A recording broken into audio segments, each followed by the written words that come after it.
English Lady Night. Today I am joined by AJ Ranney. She is the author of the Half Moon Lake series as well as the Silver Lining series. Her new book is coming out August 7th, which is called Bravely Yours. And I'm so excited to have her today. She also wrote another book that I love that I did a review a couple months back called Imperfectly Yours. And that book is amazing. So if you haven't read it, definitely check it out. But thank you so much for joining me today. Thank you for having me. Yes, it's very nice to meet you in person. I'm on your ARC team for Bravely Yours, and I just am so excited to read it and get into that world, and it's going to be so great. I've been seeing all the teasers and everything, so I'm excited to actually finally read it. ARC went out at 7 o'clock, and I already have people messaging me that they finished it. And I'm like, oh wow, it's only been 2 hours, but yeah, I'm excited. That's awesome. Oh, I'm excited. It's my plan for this weekend, so that's what I'll be reading. So I'm very excited. But I actually talked to Jenny Barra yesterday, and like I just told you a few minutes ago, I found out something that was totally new to me, and I feel kind of like silly that I didn't know this, but Peter Pumpkined Out, you wrote that story with her, and I didn't even know that. So that was one of my favorite reads from late last year. I believe it came out late last year, if I'm recalling correctly, but it's been a little bit since I read it. It was like it was hysterical. Halloween time. Yeah. So that was so great. I was laughing so hard when she said that. I was like, I didn't even know it right over my head. So have you read Along Came the Girl by Gracie York? I haven't. I have it. Okay. I just haven't had a chance to read it. I kind of got inundated with ARCs because after I read that one, I was going back and like looking up other books to read, and I didn't even know. So I'm excited to read that one.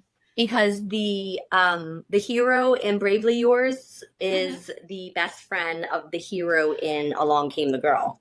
Ooh, okay. I'm definitely gonna have to read that. I might have to read that first. Maybe I'll jump it up the ring and read it first. Awesome. They can totally be read independently. It's just they're in the same world and interconnected. Yeah. Awesome. Very cool. Well, I'm very excited to read it, and yes, it'll be a great book, I think. Like I said, the teasers are like, you're just like, I want to get it. Give it to me, give it to me, give it to me. So I'm very excited. That's how everyone has been. Like, I've had messages all week about, did ARCs go out yet? Yes. I'm like, not yet. And then also the chat, like the group chat with everybody. Everybody is so sweet and like funny little tidbits from each other. And it's just a great old time. I love it. I love being in the group. So I'm very excited to be a part of it. So thank you. So today I just wanted to ask you a little bit about you, about your writing process, and just so people can get to know you a little bit better, and even about future plans that you might have, and just kind of hang out and talk about books. So I'm excited. So thank you. So does writing energize you, or does it make you tired? I wouldn't say either. It once I kind of get into it, like sometimes it's hard to motivate to actually sit down and write, but like once I get going and I get the words flowing, it really does, like, it makes me excited and enthusiastic to kind of get the words down. So I wouldn't say it makes me tired. Yeah. I do have to take breaks. Like, I can write about 20 to 30 minutes at a time, and then I'm like, okay, I need to get up and walk around or go get something to drink or get something to eat or something like that. Yeah. Like, it's hard to just sit there and for stay. too long. So do you have like a goal in a day for like how much you want to be at by the end of that day, or is it just whatever kind of comes to you and then you just organically get there? I've tried lately to kind of do 500 to 1,000 words at least a day. And then sometimes when I just sit down and I get going, I can definitely do more than that. But at least the bare minimum, I'm trying to do 500 to 1,000.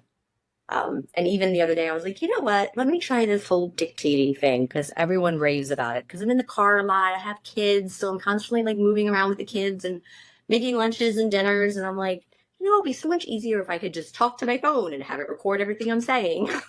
So I did try that in the car the other day, and that kind of helped.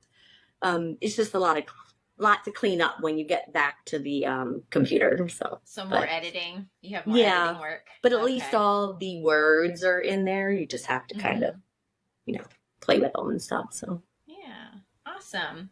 So what would you say is your like writing kryptonite? being interrupted. So again, I have kind of young kids. They're not super young. One's 9, one's 11. But they're still in that age where they need things, and that's my well, anything interrupting because I was just telling someone this today. I can be kind of in the groove, writing my words, and then I need to step away for something. Someone comes to the door, or the dog needs to be let out, or the kid needs a snack, or whatever. And then I go back to the computer, and I'm like, "What? What was I doing? What? Like, you know what I mean? Like, Mm-hmm. what Yeah, was I?" exactly. So, Yeah. I was actually when I was talking yesterday to Jenny, the same thing. She was like, when I get like derailed, it's like I can't think. I was like, I almost feel like Dory from Finding Nemo, where I'm just like, wait, where did I go? So right, I totally get that. yeah. Yeah. So when you do have those happen, does it kind of put you in like a writer's block, or do you get writer's block? No, I just try to go with it. So I might delete what I had before and then kind of just get situated and kind of just pick up where I left off. Um, Mm-hmm. but yeah, sometimes it's just, it's hard to kind of be interrupted at a point where like I had a thought and then I come back. What was I thinking? I don't know. Okay. Delete and then kind of like, restart over. Yeah. So are you someone that just writes as it comes to you, or do you plan? Do you do like an outline? I do plot. I definitely need to plot at some point. Like, so sometimes it's just talking out loud to someone. So me and Jenny talk a lot of plot, like on the phone. Like we're getting on the phone and we're just talking out what we're thinking, and kind of help each other. Like, oh yeah, that sounds good, or try this, or how about this, or I think it. You should do this, or so it really helps to talk it out. And then I make notes though, so that's the Mm-hmm. difference. I do write down like general notes, like a general outline, Okay. and then so So, what is the most like thing you've learned since when you started writing to now? Like, if you were to go back in the past and tell your like original writing self like advice, what would you say to yourself? get ahead. I heard that a lot at the beginning, like, spend time writing and getting ahead. And I did for a while, but now I'm kind of just trying to catch up to deadlines and keeping kind of up with those. But like, I'm part of me wishes I would have taken another year to really get more writing under my belt. But um on the other hand, I've learned so much since I published my first book. So it's all been a Mm-hmm. learning. Yeah, and you did self publishing. Yes. Did you do self publishing? Yeah. So how was that for you? Was it very nerve wracking, or did it kind of just flow?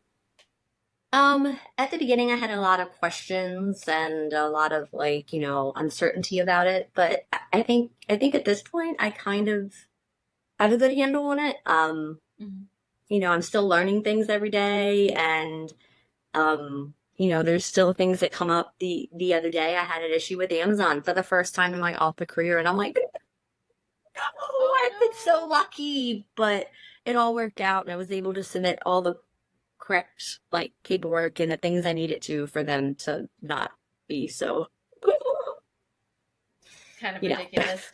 yeah Yes. Well, because that's I've heard good. horror stories and I'm like no not you. Yes, I've definitely heard that a lot. That would be like gut wrenching, I think, if something happened and you like had all this stuff that you've done and work, and then you're like, wait, what? What just happened? Why? So that would be very, very, very hard.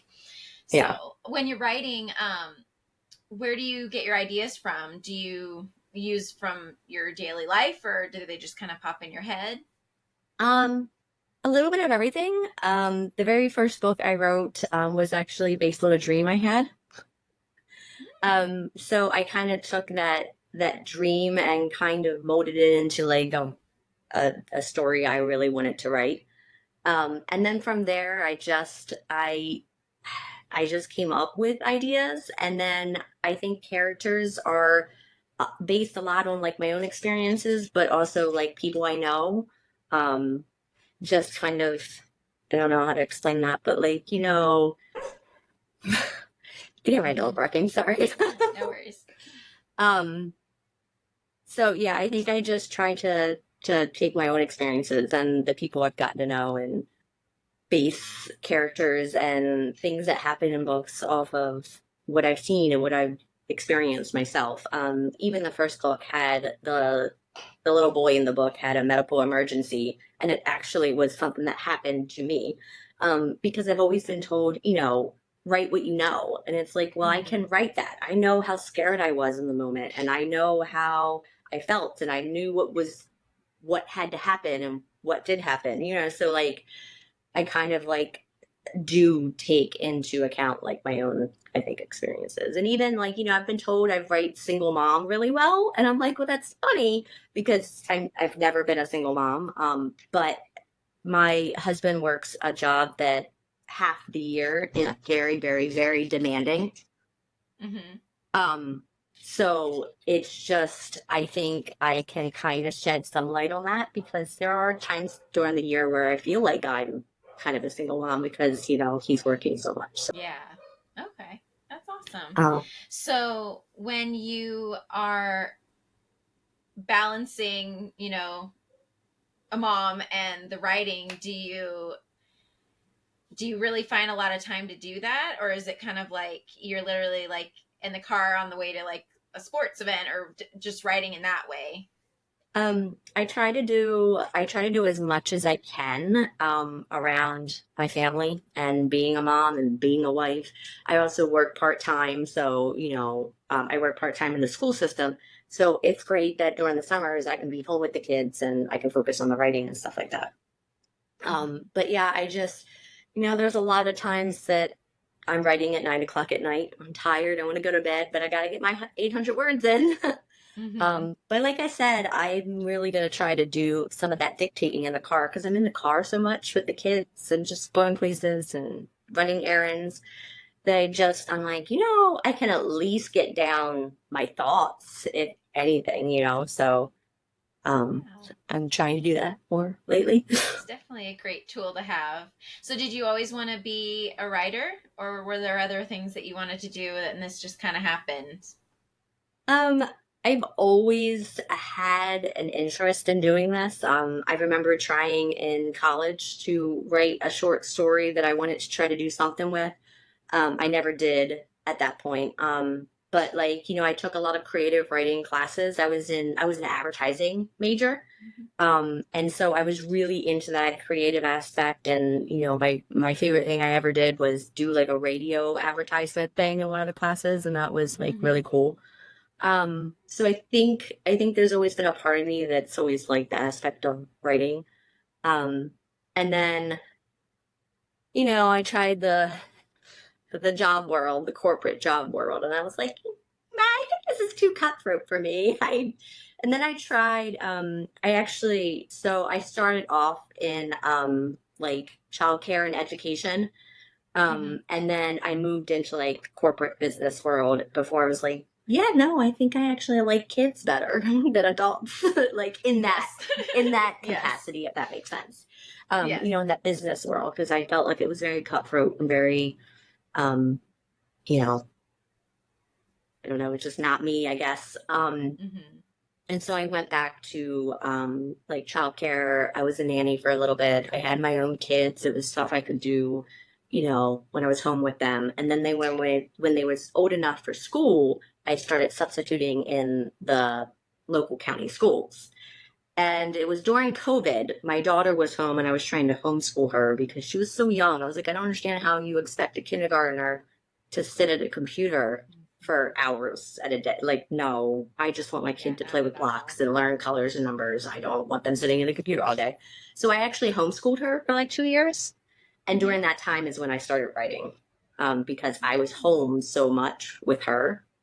And we had so much like, free time, because there's only so many hours a day that you can do actual school, like Yeah. there's a lot of flexibility there. So Yeah, I homeschool both my kids, so I There you totally get that. Both my kids are on the spectrum, so I wanted to be able to really focus on their needs rather than what the needs of the whole class were, which is fine.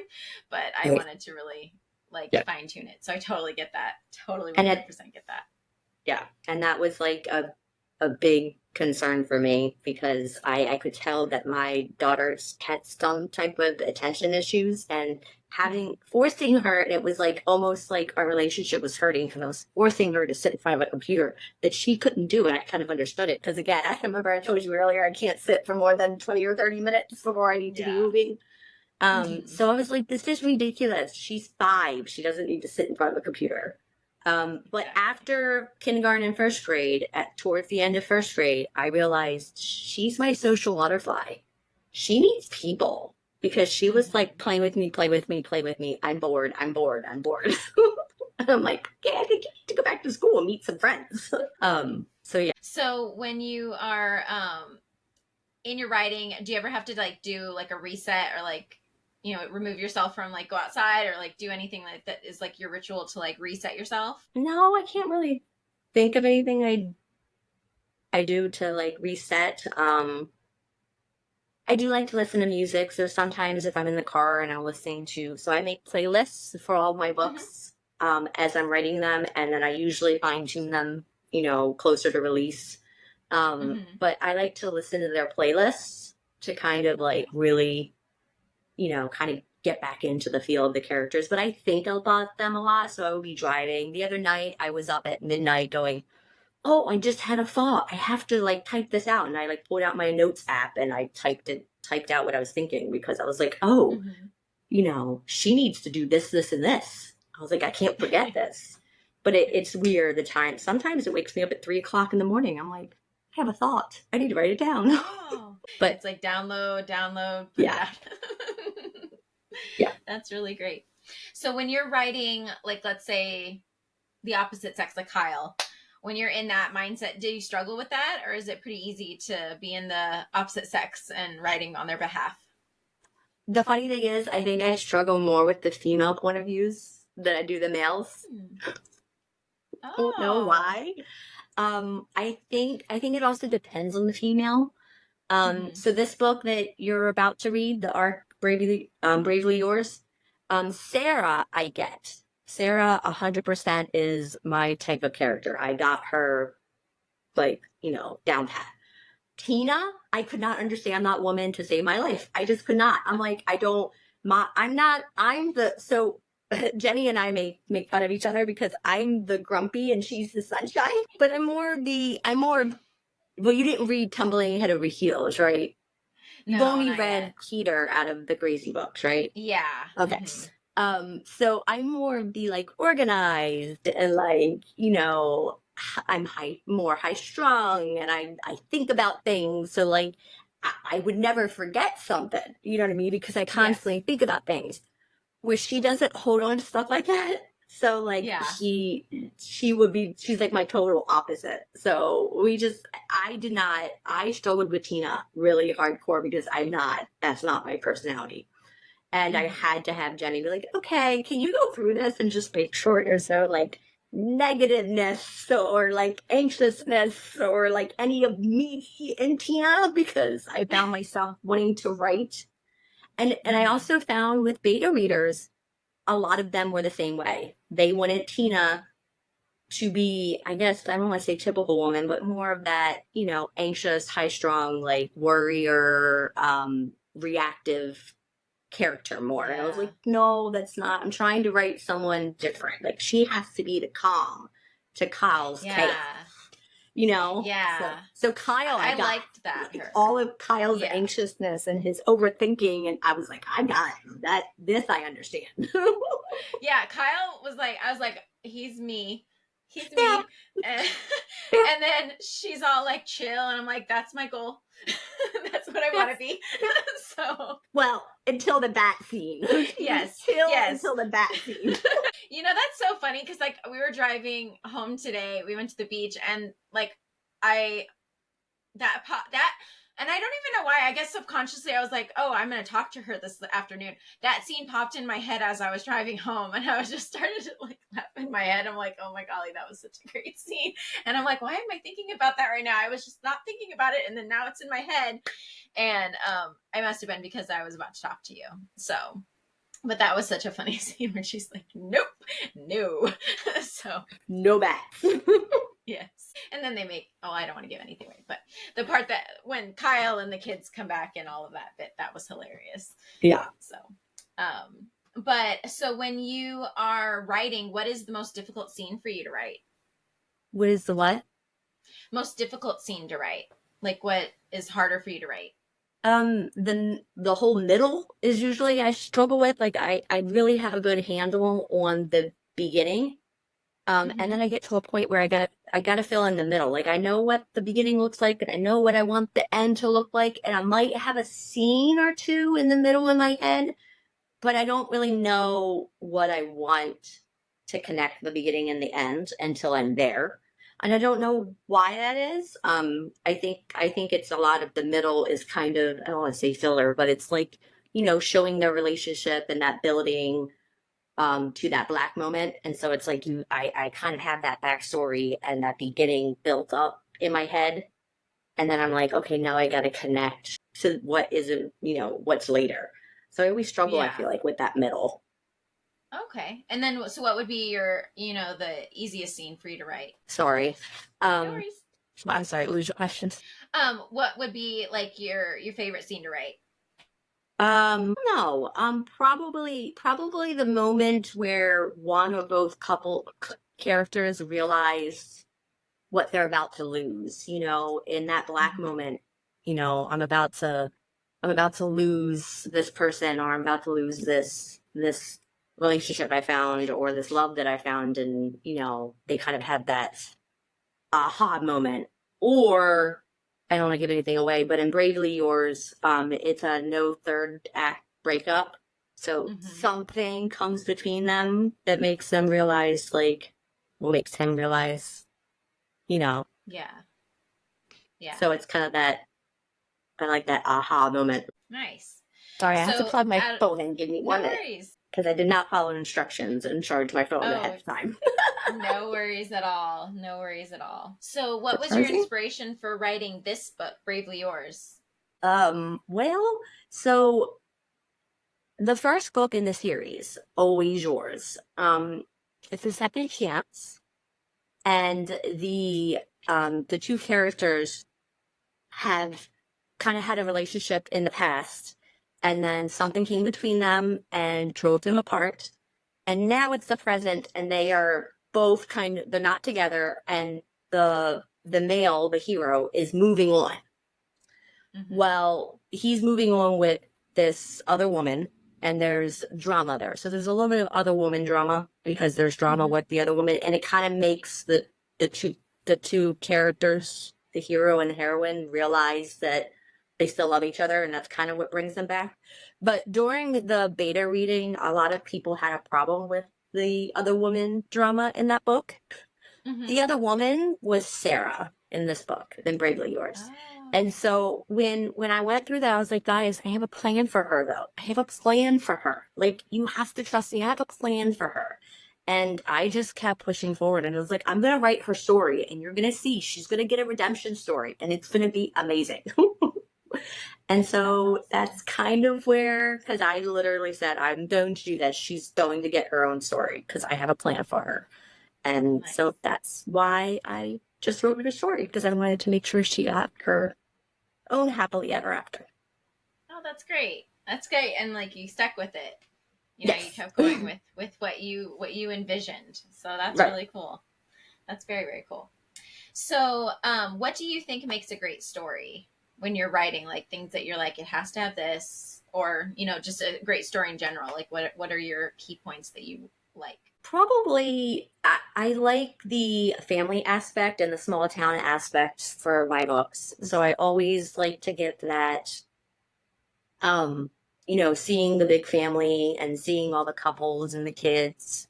I tend to lean into a little bit of angst So, I had a lot of people tell me how, like, I went from laughing to crying in Imperfectly Yours, like every other chapter. And I was like, well, I didn't mean to make you cry. But I heard a lot of people said it was heartwarming.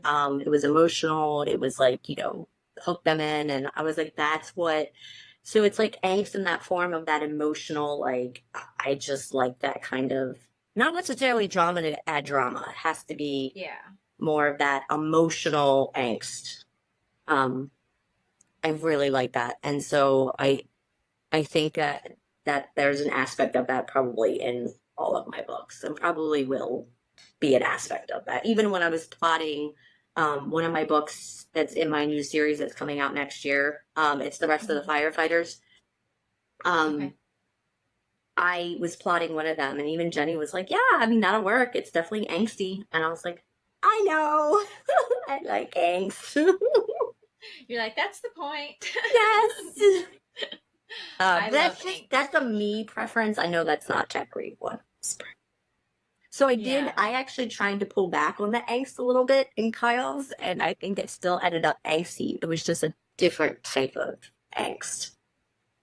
It was like that internal conflict that they both had with the things they were dealing with. Yeah. No, I totally agree with other readers. I was laughing and then I was crying and then I was like, so yeah, I love military romance. Well, I'm married to a sailor, so I tend to like those books. And I love angsty books. Like the more angst, the better. I don't know why. It's just, I don't know. It's just good. It's a good trope. So it's a good thing to add into the book. So who is your favorite out of your male MCs? If you had to pick one, who would be your favorite? You mean my male heroes? Is that what I didn't quite hear what you said? Yeah, your male. Sorry, yeah, male main characters. Yeah. Okay. Yeah. This is hard. I probably Kyle because I relate to him the most. But Jackson, Soji's book, 2 and Possibly Yours. He's the millionaire hero in that book. He was the easiest to write because he had a very strong voice. He had a very alpha billionaire playboy type voice. And he was kind of like an alpha hole. And he was not sorry about it, but he also had a very cinnamon roll side that you don't see until his book, that he kind of keeps hidden. He had a very strong voice in my head. So it was really easy to write him. But Kyle, I think I related to the most, but he was really easy to write. And so it's kind of like I go back and forth between those two, I guess. But I like them all for different reasons. I like Rhett because in a lot of ways, Rhett reminds me of my husband. So, I don't know. Yeah. That's a hard question. That's like asking me to, asking a mom to choose their favorite. Yeah. I always like to ask it though, just to see like the point of view. So what about for your female characters? Oh, not Tina. Not Tina. Probably Ashley. She's the heroine in book 2. She's Jackson's counterpart. So probably her. She's probably the one that's closest like me, I guess. Closest, personality wise, or no? Yeah. No. Like personality wise, and even like some of her experiences that I kind of dipped into my own experiences with past relationships and stuff like that. Yeah. So what do you find when you're writing them? Do they kind of like, I've heard this from other authors where they'll be like doing their daily like life and then they're like, the characters like come in and interrupt them. Do you have that? Do you feel like you have that problem with your characters? Yeah, it's usually at night. I'm not a great sleeper. It takes me a while to fall asleep. So like I said, the other night I was like, so I'm writing the male character right now was like, no. When she comes down the steps and I said blah, blah, blah, she has to do this. Like he was telling me what I was like, oh, you're right. He does. She needs to do that. So I was like going to my phone and writing myself, but no. The female character needs to do this. Have you ever had a situation where you're writing like you in your mind, you're like, no, I want it to be this way. And then it's like no matter what you do, like it doesn't go that way. Like the character's like, no, we're going over here. Do you have that? I don't. No, I don't. I don't think I've ever really. Yeah. It's hit or No, miss. I I've mean, had some people tell me that. maybe a little bit of the Tina when I was writing her, and it came to me like, she needs to not be so perfectly always put together. You have to give her some reason to slip out. Because she was always so calm and collected. And I was like, no, she needs to have that one thing that she cannot say facts. Apparently, it's facts and birds that she cannot stay calm about. So that was fun because I had fun writing that scene. Yeah. Well, it was a great scene. I loved it. It was very funny. It was very, very funny. So when you're in your writing process, what area is like your favorite part of the process? You said the beginning, but is there any other area that you enjoy, or do you love when you get to the editing point, or when you've sent the books to us to read and our responses? Like, what's your favorite part of that process? I definitely like this part right now. Like I said, my phone has been pretty much blowing up all afternoon. Because I ended up giving the content team the arc a few hours earlier than, the regular arc team that went out in emails because I wanted them to have some time to like put together some aesthetics or currently readings or whatever. But like my phone has been really, people have been sending me messages. They've already finished the book. It is only 9:30. I'm like, bitch, that could out and said it. I mean, I know it's a novella, but sheesh, wow. And so and people are just messaging me, oh, I loved it. Jay is amazing. He's so swoony. And I'm like, yeah, I love that part. Yes. So it's hearing the reactions and the feedback. Yeah, the initial reactions that are usually positive. I stopped watching reviews after release day because Yeah. they're not always pleasant, but yeah. Well, like I said, I'm very excited to dive into it. So, what is your most surprising thing that you've learned or realized in your writing journey? Like, since you started, like something that you're like, wow. That I'm not really good at puzzles. So I feel like writing it, is kind of building a foundation, right? And then when you have to go back through and you have to do self edits and you have to send it to beta readers and fix the things they flag. A lot of times it's like puzzling stuff, and my brain, because it already knows the story, it's hard for me to, okay, how do I take what I have in my head and what this person or this problem, how do I Tetris it to make it, work? So and I'm not always great about that. I think talking it out or reading out loud sometimes helps too. My husband will actually listen to me read out loud, and sometimes I can pick up on where to fix the problem better when I'm reading it out loud than when I'm just reading it to myself. Yeah. Because sometimes he'll go, wait, what? And I'll go, oh, is that the part right there? That's the part, right? I'm like, okay, that's what I'm going to fix. Nice. So do you have any like release day things that you do to celebrate, or things that you do for each book that is like your thing? No, not really. Kyle's book was my birthday. I had to pick a date for his birthday. I had to pick a date for his release. And it was going to be in February, and my birthday's in February, and I said, I'm going to pick my birthday. So I was out celebrating my birthday on release day. Oh, that's great. This month I just picked the random day at the beginning of August. So I don't think I have anything planned. Yeah. So probably just hanging out with the kids. So. Yeah. So with your covers, do you enjoy that process of, picking your cover art, or is that more of a tedious thing versus, the time that you'd spend writing? I like it when it all comes together, but definitely trying to get there is sometimes a struggle. I think it's easier when you have a template. So like after the first book, I know every book is going to match. So it's easier to kind of know what I'm looking for and what we need to do and stuff. But sometimes it's, the starting from scratch, I just redid my paperbacks as discrete covers. I don't know if you saw those with Yeah, the I did. yeah. And they're Yes, they were gorgeous very and they pretty. turned out so perfect. But that whole process was just, it was very difficult because in my head, I actually had the um the ideal for Kyle's book was the Hmm. one that was like stamped in my head, like with that water and the dog tags sinking below the Hmm. water.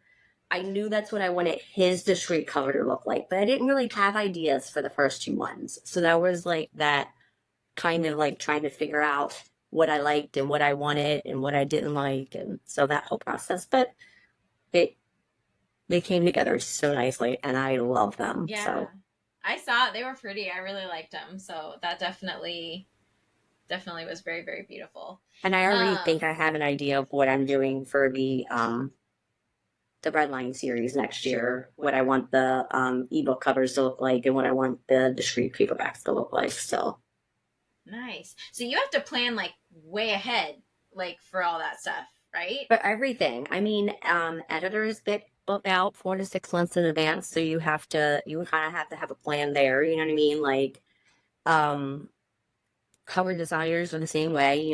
I think my book that's releasing in January, the cover designer is scheduled for October. Oh wow. So it's like, yeah, you have to really think about this stuff and plan Yeah. well in So when advance. you so do you read other like do you have like some favorite authors that you read, or is it you're more, music and writing and that kind of route and you don't really get much time to read, or do you use reading for like inspiration? I was a huge romance reader before I started writing, and I think I still am, but a lot of times what I'm reading now is I'm reading for other authors, I'm beta reading or critiquing or whatever you want to call it. That's what I do a lot now. I try to find time to read, but I think I spend so much time at the computer reading and writing, so it's kind of like I don't really have a whole lot of motivation to read for fun anymore, which kind of makes me sad. And I keep saying, eventually I'll probably get back there. But right now, it's just, I think it's just hard to kind of enjoy that when you have to do it all day. You know what I mean? Yeah, yeah, Yeah. yeah. It's like a teacher going to school after they've taught all day. It'd probably be Yeah, yeah, very yeah. hard to Yeah, like exactly. stay in that realm all day long. You're like, no, I just want Right. to leave it. Yeah. I just want to Yeah. go somewhere else. And So, sometimes I think I do, especially when I'm kind of at the very beginning stages of plotting in my head.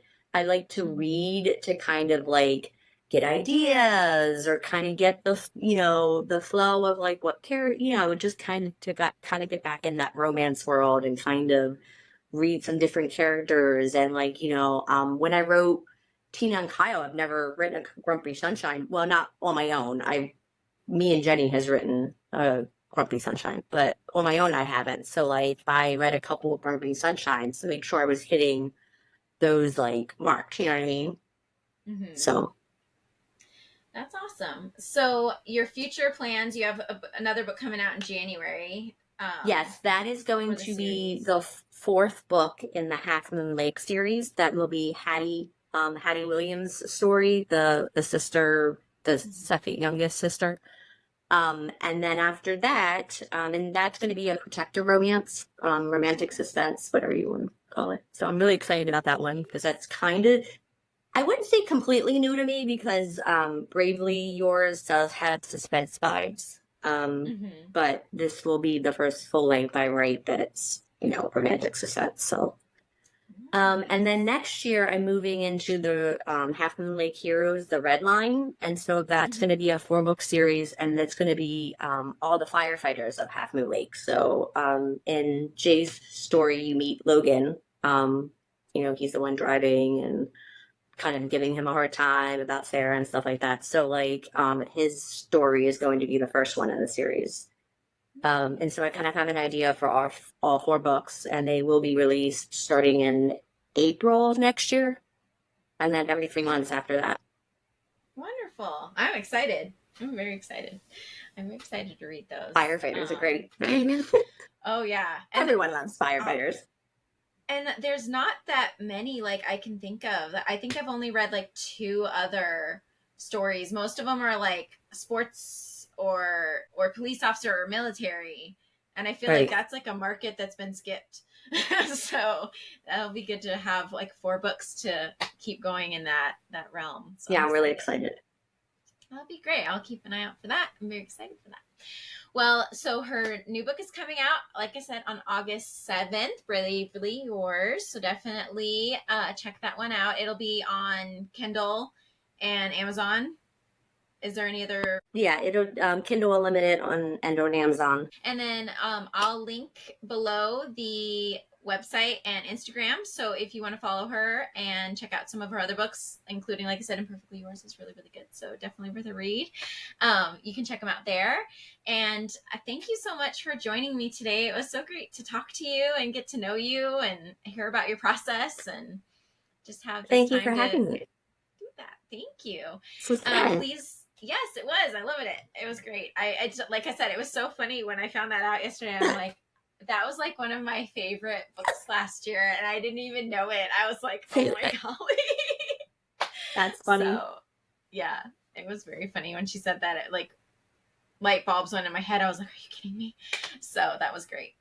But now I'm going to go back and read the other ones because I have these little tidbits that you told me now. So I want to go fill in the blanks. So that'll be a great book series to jump back into.